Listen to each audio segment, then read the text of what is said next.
పిల్లలకి ఆమ్లెట్ వేసి పెడితే భలే ఇష్టంగా తింటారు. ఎందుకంటే ఆమ్లెట్ అనేసరికి నూనె ఎంత పడుతుంది, కొంతమంది నెయ్యి అయినా వేసి ఆమ్లెట్ వేస్తుంటారు. ఉప్పు కారం కలుపుతారు ఆ కోడిగుడ్డు సొన్నలకి. చూడండి, ఉప్పు కారం నూనె కలిసేసరికి రుచి వస్తుంది కదా.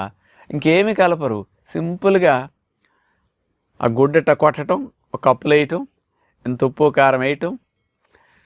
ఇక ఈ కొట్టిట కలిపేలోపు పొయ్యి మీద రేకు పెడతారు, మూకుడేదో చక్కగా అందులో ఇంత నూనె నెయ్యి వేసేసరికి 1 minute అది నూనె కాగుతుంది శుభ్రంగా. అందులో ఎట్లా అంటే 2 to 3 minutes ఆమ్లెట్ అయిపోతుంది.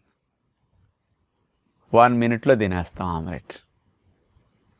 సింపుల్, టేస్ట్గా ఎంజాయ్ చేసినట్టు అనిపిస్తుందని. కొంతమంది ఒక ఆమ్లెట్ అంటే ఎక్కువ రావట్లేదులని మా వాడికి డబుల్ ఎగ్ ఆమ్లెట్ అండి అని 2 ఎగ్గలు కొట్టేసి వేస్తుంటారు.